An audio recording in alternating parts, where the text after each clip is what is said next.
My name's Tyler Skinner, and I ended up doing Whistlestop Cliffhanger. One of the things that I wanted to do was kind of incorporate a landscape piece with a train, and ended up working on it for about a week, and this is what I ended up with. I ended up wanting to have a kind of like a little beach scene with a whole bunch of friends, and ended up kind of maneuvering it into a rocky, forested little area with a little bit of a scenic outlook. So that's what I ended up having. I stocked it with a little bit of animals just to kind of give it that forested feel. And yeah.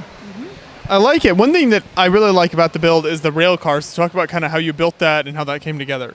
So I was actually trying to incorporate just one little car onto this little bit of a diorama, and ended up wanting to have it an open concept with that idea to be able to look out and about and kind of incorporate that family feel.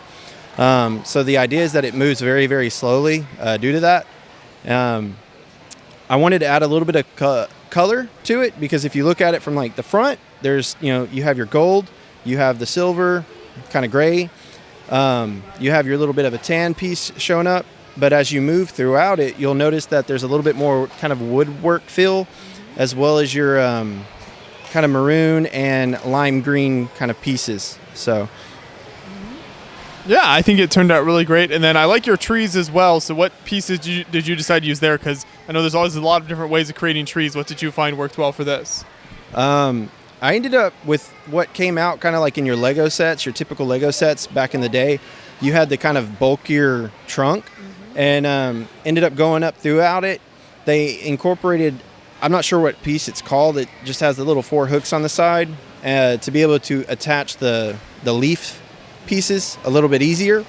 And from there, I just kind of added a couple of things, just odds and ends, such as the bananas, the monkeys, a beehive with a bear underneath it. Further over to the left-hand side, you notice that I've got a couple of birds' nests, and I took kind of the old Lone Ranger set with the little bird and just kind of propped it up there, and it just kind of worked out perfect. Okay. And underneath there, where you kind of built the cliff up a little bit, what is the structure like there that kind of build up underneath there?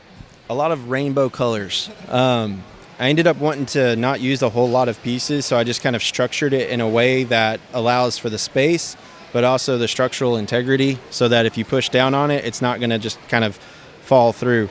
And then on the outside of it, to make sure that you don't see that, I ended up putting a couple of the mountain pieces, those smaller little mountain pieces up in the front. But as you work your way around, I've kind of done a little bit of just odd and end kind of things.